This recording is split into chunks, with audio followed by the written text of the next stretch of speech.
कल्पना कीजिए एक ऐसे समाज की जहां महिलाएं सिर्फ घर नहीं संभालती थीं, बल्कि वो एलीट अकाउंटेंट्स थीं, रॉयल कोर्ट्स में भविष्यवाणी करती थीं और यहाँ तक कि प्रोफेशनल पहलवान बनकर कुश्ती के अखाड़ों में उतरती थी। हाँ, और ठीक उसी समाज में उसी एग्जैक्ट वक्त पर सती जैसी भयंकर प्रथा भी अपने एकदम चरम पर थी। बिल्कुल।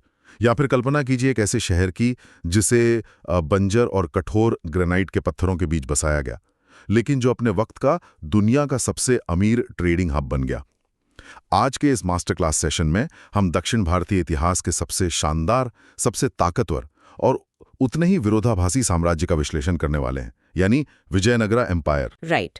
और आज हमारे सामने कुछ बहुत ही डिटेल्ड यूपीएससी नोट्स और फ्लो चार्ट्स हैं। आज हमारा मकसद सिर्फ फैक्ट्स रटना नहीं है, बल्कि इनके पीछे की जो वाई और हाउ वाली थ्योरी है उसे समझना है, ताकि जब छात्र एग्जाम में बैठें तो कॉन्सेप्ट इतना क्लियर हो कि कोई भी एमसीक्यू उन्हें कंफ्यूज ना कर सके। सही बात है। तो इस डीप डाइव में हम देखने वाले हैं कि कैसे एक छोटी सी शुरुआत एक पूरे युग में बदल गई। मैं सोचा था कि अगर हम 1336 ईस्वी के आसपास के भारत पर नजर डालें तो दिल्ली सल्तनत की पकड़ काफी ढीली पड़ रही थी, है ना? एग्जैक्टली। उसी पॉलिटिकल वैक्यूम का फायदा उठाते हुए हरिहर और बुक्का नाम के दो भाइयों ने विजयनगरा साम्राज्य की नींव रखी। लेकिन देखो, उन्होंने ये सब अकेले नहीं किया।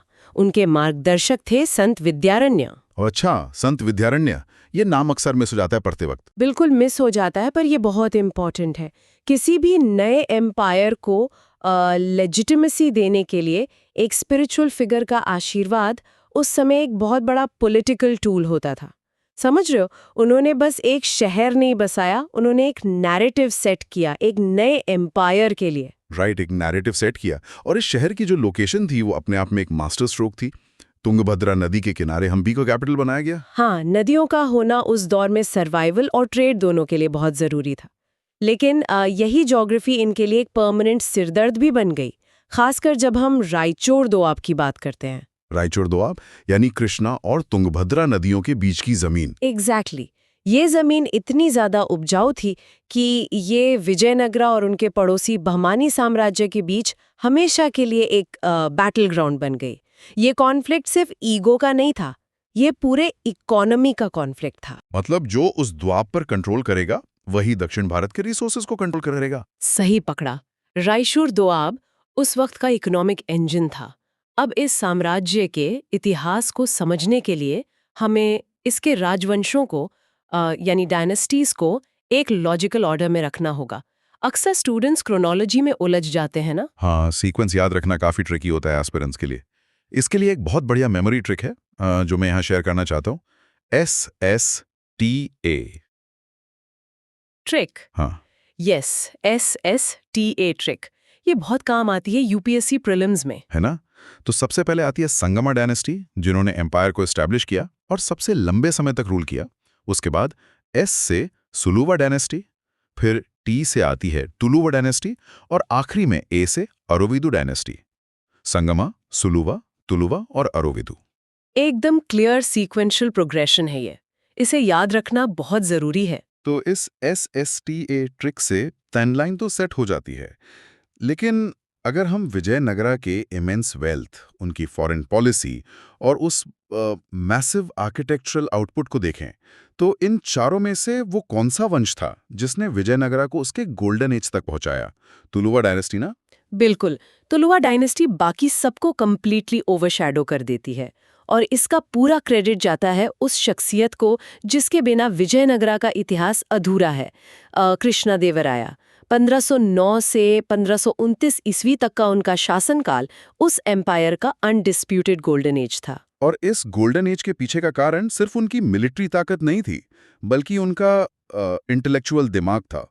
कृष्णदेवराया सिर्फ एक योद्धा नहीं थे, वो एक बहुत बड़े डिप्लोमैट और स्कॉलर भी थे। हाँ, उनकी उपाधियां उनके जियोपॉलिटिकल डोमिनेंस को बहुत अच्छे से दर्शाती हैं। उन्हें आंध्रा भोजा कहा जाता था। ये टाइटल साहित्य और कला में उनके योगदान का सम्मान था।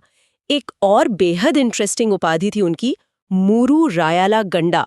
मूरू रायरा गंडा, जिसका शाब्दिक अर्थ होता है 3 राजाओं का स्वामी। ये टाइटल्स कोई हवा में नहीं दिए गए थे, ये उनका एक तरह का पावर प्रोजेक्शन था। एग्जैक्टली। और जैसा आपने साहित्य की बात की, उन्होंने तेलुगु भाषा में एक मास्टरपीस लिखा जिसका नाम है अमुक्त माल्यादा। अब ये पॉइंट छात्रों को ध्यान से नोट करना चाहिए। ये कोई आम कविता नहीं है, ये स्टेट क्राफ्ट और पॉलिटिकल गाइडलाइंस पर लिखा गया एक डीप मैनुअल है। ओह वाओ, मतलब एक किंग का अपना पॉलिटिकल मैनुअल।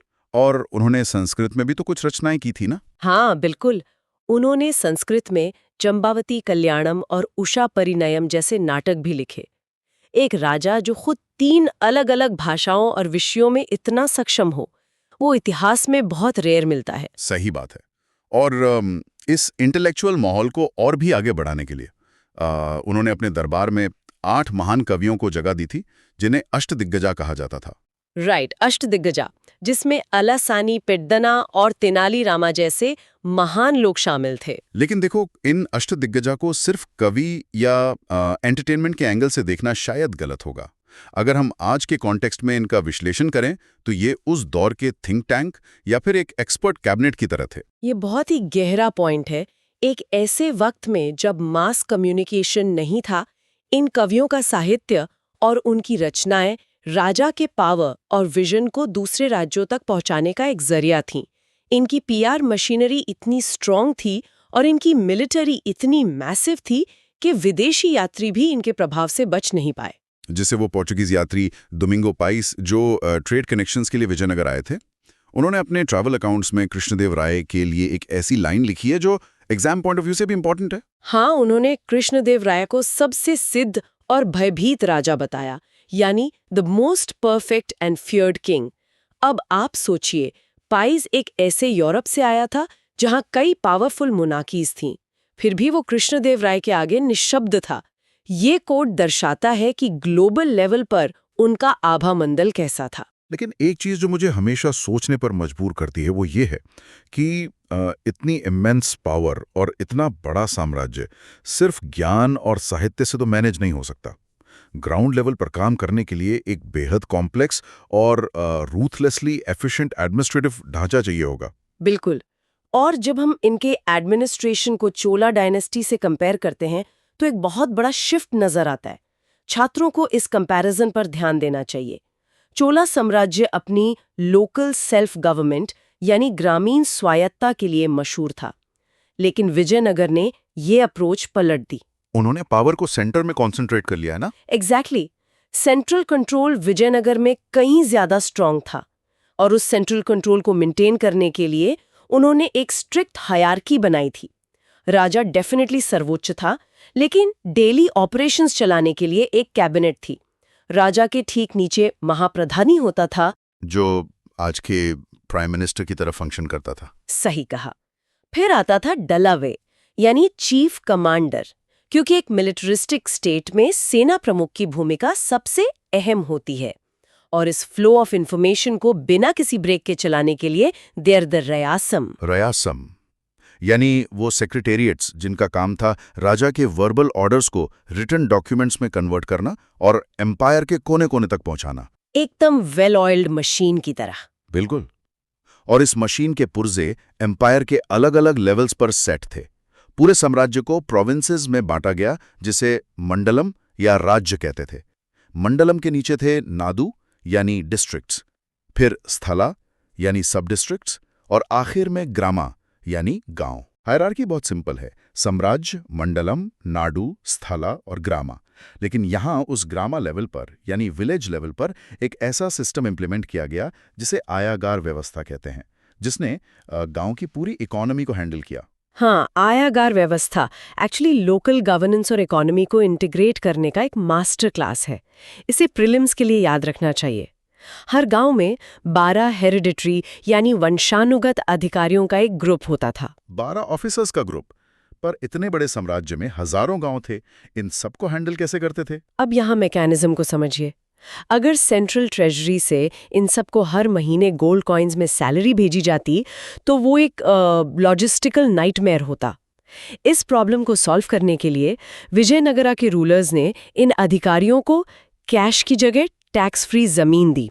इस टैक्स फ्री जमीन को मन्या कहा जाता था। ओह वाओ, मान्या, राइट।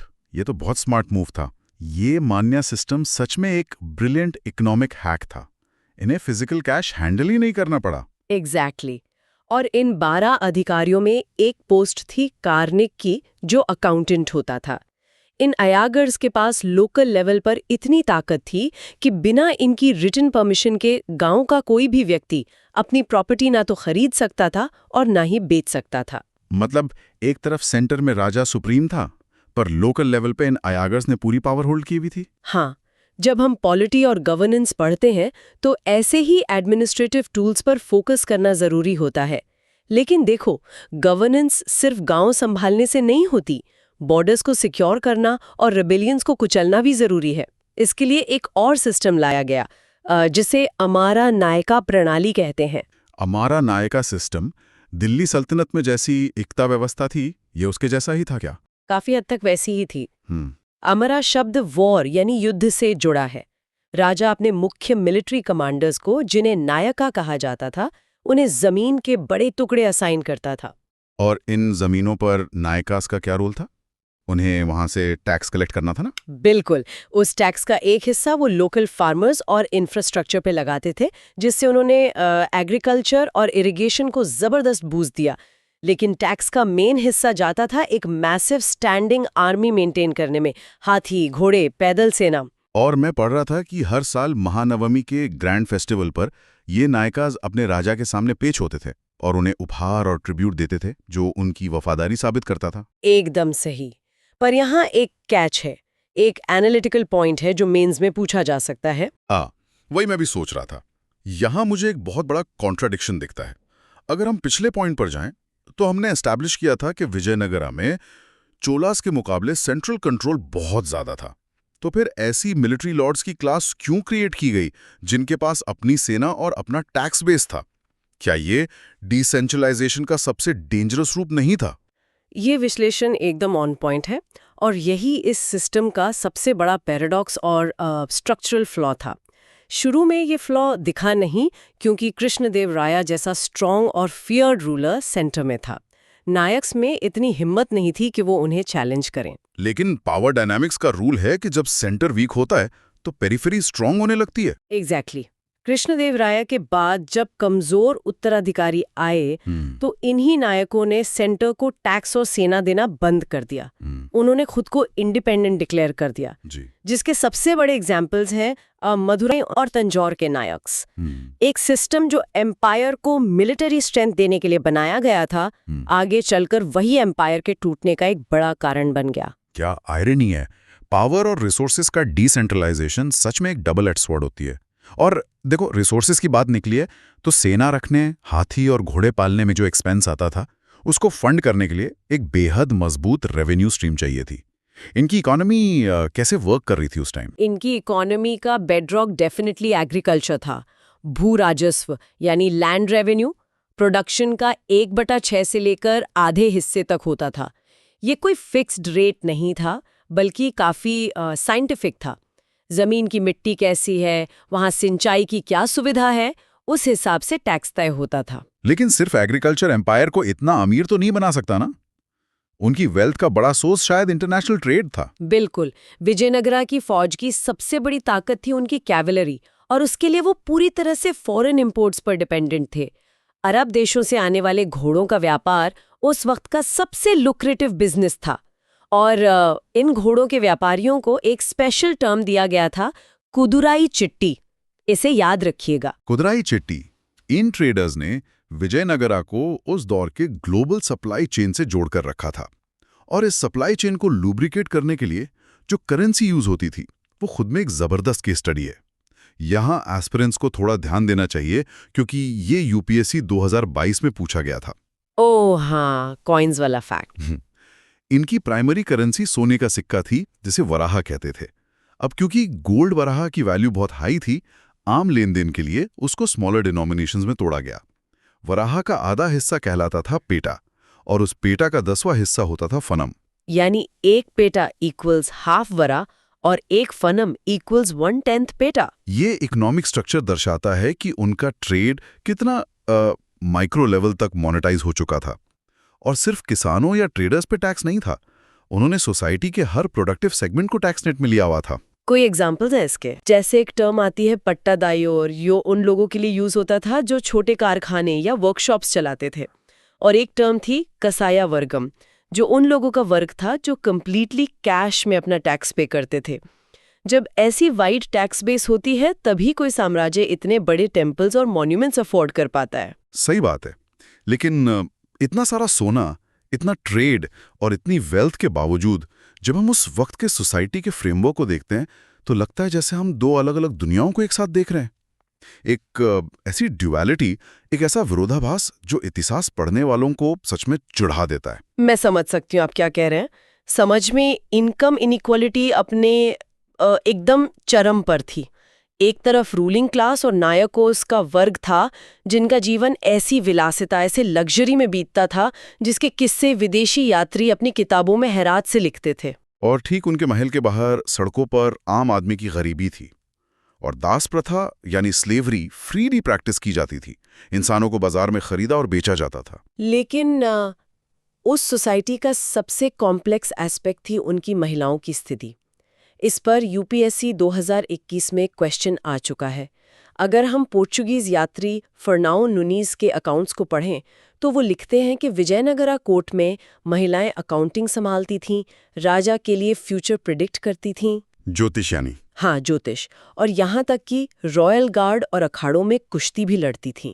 ये डिटेल पढ़कर लगता है कि ये तो एक बेहद प्रोग्रेसिव, फॉरवर्ड थिंकिंग सोसाइटी थी जहाँ जेंडर रोल्स ब्लर हो रहे थे। यही तो समाज का विरोधाभास है। एक तरफ महिलाओं का इस लेवल पर आर्थिक और फिजिकल सशक्तिकरण था और दूसरी तरफ वही समाज बाल विवाह और बहुविवाह का गढ़ था। और सबसे डिस्टर्ब करने वाली सच्चाई थी सती प्रथा, जिसे उस रीजन में सहगामना कहा जाता था। सहगामना, जिसका मतलब है पति के साथ सहगमन करना, यानी चिता पर जल जाना। ये वहां इतनी आम बात थी कि सोसाइटी इसको नोबल मानती थी। ये समझने वाली बात है एस्पिरेंट्स के लिए कि इकोनॉमिक प्रॉस्पेरिटी और मिलिट्री पावर हमेशा सोशल प्रोग्रेस की गारंटी नहीं होती। एक ही साम्राज्य एक ही वक्त में प्रगतिशील और रूढ़िवादी दोनों हो सकता था। ये एक बहुत इंपॉर्टेंट एनालिटिकल पॉइंट है। और सोसाइटी का ये कॉम्प्लेक्स नेचर, ये ग्रैंड और ओवरवेलमिंग स्केल उनकी आर्किटेक्चर में भी रिफ्लेक्ट होता है। हम्पी में आज जो हम खंडहर देखते हैं वो आम बिल्डिंग्स नहीं है। बिल्कुल नहीं। उस जमाने में ज्यादातर मंदिर सोपस्टोन या मुलायम पत्थर से बनते थे क्योंकि उन्हें कार्व करना आसान होता था। लेकिन विजयनगरा के रूलर्स ने एक इम्पॉसिबल चैलेंज लिया। उन्होंने अपने कंस्ट्रक्शंस के लिए ग्रेनाइट का चुनाव किया, जो दुनिया के सबसे कठोर पत्थरों में से एक है। ग्रेनाइट पर बारीक नक्काशी करना उस जमाने की टेक्नोलॉजी के हिसाब से सच में एक इंजीनियरिंग मार्वल था। अगर हम उनके रिलीजियस आर्किटेक्चर के फीचर्स का विश्लेषण करें तो वो बस मंदिर नहीं बना रहे थे, वो अपनी ताकत को पत्थरों में परमानेंटली फिक्स कर रहे थे। हाँ, और एक कॉमन फीचर जो हमें वहां दिखता है वो है याली स्तंभ। याली एक पौराणिक जानवर था जो शेर और घोड़े का मिक्स दिखता है, जो कि ताकत का प्रतीक था। फिर आते हैं राया गोपुरम। ये मंदिरों के द्वार पर बने आलीशान गगनचुंबी प्रवेश द्वार थे ना? एग्जैक्टली। इनका मकसद सिर्फ रिलीजियस में ही था। ये मीलों दूर से लोगों को दिखते थे और उन्हें फील कराते थे कि वो एक महान साम्राज्य के अंदर खड़े हैं। मंदिर कॉम्प्लेक्सेस के अंदर कल्याणा मंडपास बनाए गए जहां देवताओं के विवाह होते थे, और अमान तीर्थ जो मुख्य देवी की पूजा के श्राइन्स थे। इसका सबसे ज्वलंत उदाहरण है विट्ठला मंदिर और हजारा रामा मंदिर।